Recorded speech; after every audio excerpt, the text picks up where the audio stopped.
En apparence, c'est un simple déjeuner d'anniversaire qui nous a réunis pratiquement tous chez Bernard et Suzanne, enfin tous sauf l'abonné au monde. Bernard ne peut pas trop le blairer, et je précise, et je rappelle surtout à l'adresse des gens qui débarquent que Bernard est cet ancien moine relevé de ses vœux qui guérit par imposition des mains, ceci expliquant cela, et qui a hérité de sa sœur une maison à Sens au moment où il a été chassé de son monastère, maison au service de laquelle se trouvait alors une certaine Suzanne, qui avait moins de 30 ans, qui est un peu intendante, un peu femme à tout faire,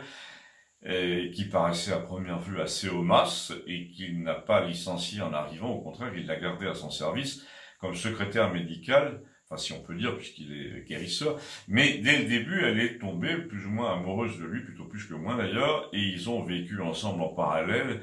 en marivaudage permanent, puis en association, puis en ménage, et ils se sont mariés en cachette, en arrivant à Campagnole. Ils ont donc maintenant un enfant qui est en route, auquel elle tenait absolument. Et si j'en parle plus longuement que d'habitude, je veux dire de ce couple, c'est non seulement parce que je trouve cette histoire touchante, ils ont 20 ans de différence, elle l'adore, etc. Ce n'est pas seulement non plus parce qu'ils attendent cet enfant, un garçon qui est une note d'espoir dans une situation où l'avenir semble un peu bouché,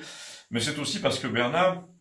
compare volontiers ses dons de guérisseur qui ne sait pas trop ce qu'il fait aux dons que possèdent aussi, à son avis, certaines personnes, parmi lesquelles il a la bonté de me compter, des personnes qui obtiennent ce qu'il appelle la guérison des pensées, en résumé, qui rendent le moral aux gens. Il m'a dit carrément un jour que pourtant,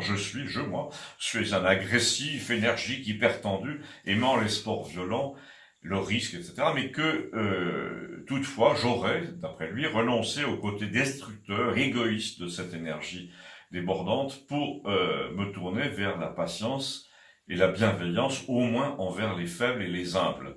Les puissants, m'a-t-il dit, te font encore sortir de tes gonds, comme l'abbé Pierre ou comme Jésus chassant les marchands du temple. Il a dit que je suis moi, de la même famille d'esprit que Roger, qui connaît bien, qui lui aussi est un caractère de prédateur rentré. Évidemment, il a ajouté maintenant que Roger est malade, il n'a plus le choix de montrer ou non une nature de prédateur, mais même quand il était bien portant, il était doux, il était bienveillant par choix.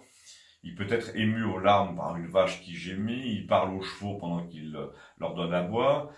et par exemple, ça fait 10 ans qu'il ne chasse plus.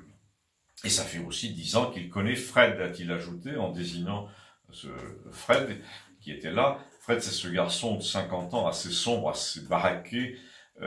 ni brun ni blond, qui était là le jour de la fameuse prise de substance. Vous vous souvenez, le jour où Roger a parlé à Dieu et où nous étions tous dans la cuisine à côté en attendant. Si je dis garçon pour cet homme de 50 ans, c'est exprès évidemment. C'est formidable, a dit Bernard, qui continuait là son raisonnement, de voir combien Roger a réorienté tout ce qui bouillait en lui vers la bonté, vers le travail, la patience. En plus, ça m'a fait plaisir que l'expérience cérébrale de l'autre jour se soit si bien passée grâce à Christiane, car non seulement il a soulevé le coin du voile de l'au-delà, et il croit maintenant définitivement en Dieu, mais il devine exactement, prétend-il, qui parmi les gens qu'il voit, que ce soit au village ou à la télévision, est lumineux ou bien appartient aux ténèbres. Je cite ses propres mots. Pour en savoir davantage, et vous allez voir qu'à bien des égards, ce déjeuner avait un côté ésotérique, je vous invite, comme d'habitude, à cliquer l'un des deux liens ci-dessous en bleu et à me retrouver sous une bannière un peu plus neutre. À tout de suite, merci. Je précise une fois de plus que si sous votre téléphone vous ne voyez pas les liens en bleu, vous cliquez sur le titre de la vidéo et ils apparaîtront.